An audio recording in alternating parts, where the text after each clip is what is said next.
Pour moi, c'est absolument incompréhensible qu'un traitement qui a été validé, accepté, notamment aux États-Unis, mais aussi en Europe, dans de nombreux pays, que ce soit refusé en France.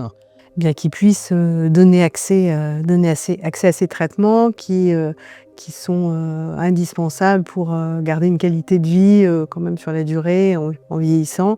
Et je pense qu'il est indispensable que notre grand pays, lui aussi, accepte ces médicaments pour être à l'égal de tous.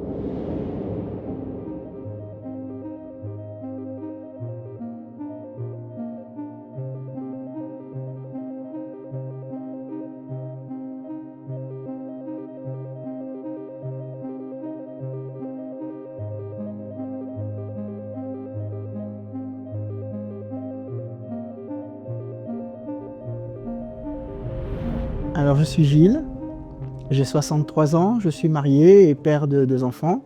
Et juste après ma retraite, j'ai été détecté positif à la maladie d'Alzheimer précoce. Très franchement, quand on se retrouve dans ma situation avec un bloc de béton devant soi où on sait que rien ne peut avancer, on prend ça comme un choc.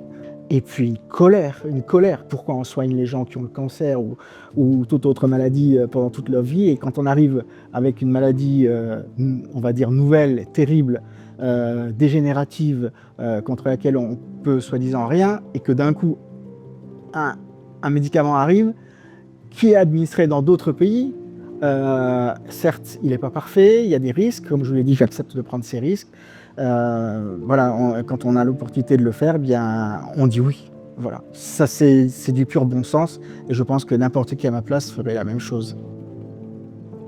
Une réaction pas très optimiste en fait, parce que je ne comprends pas très bien, en tout cas moi comme citoyen lambda, je ne comprends pas pourquoi on nous empêche de bénéficier d'un traitement qui est quand même, qui serait salvateur, qui est nécessaire et qui nous empêcherait de voir cette maladie évoluer. Que va devenir ma vie sociale demain? Et donc on nous prive de pas mal de choses en fait, notamment voilà, le soin et la qualité de la relation qu'on va avoir avec les autres, quoi.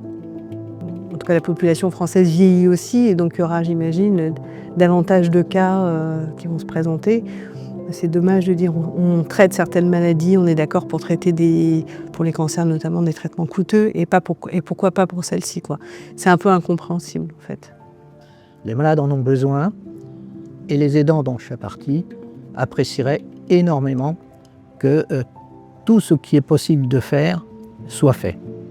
Et à partir du moment où ce médicament qui a fait ses preuves ailleurs, même s'il y a certains risques, je suis quasi certain que mon épouse malade aurait accepté ce médicament, puisqu'il est forcément meilleur qu'un médicament ou un traitement type protocole qui n'est qu'un stade d'essai. Eh bien sûr qu'elle aurait accepté ce traitement, puisque ce traitement, les risques sont limités. Ils sont connus, d'accord, ils sont discutés, d'accord, mais ils sont moindres que ceux qu'elle a acceptés par ailleurs. Quand on vous refuse un traitement et que vous savez que sans ce traitement, vous allez avoir une dégénération de votre cerveau à court et moyen et long terme, qui va vous mener à, on va dire, à être complètement dépendant. Bien sûr que oui, vous regardez les autres pays d'abord avec un peu de jalousie, forcément, parce qu'il faut savoir qu'en France, non seulement que la Haute Autorité de Santé a refusé le traitement, mais elle a surtout interdit aux hôpitaux et à n'importe qui exerce en France d'acheter le traitement.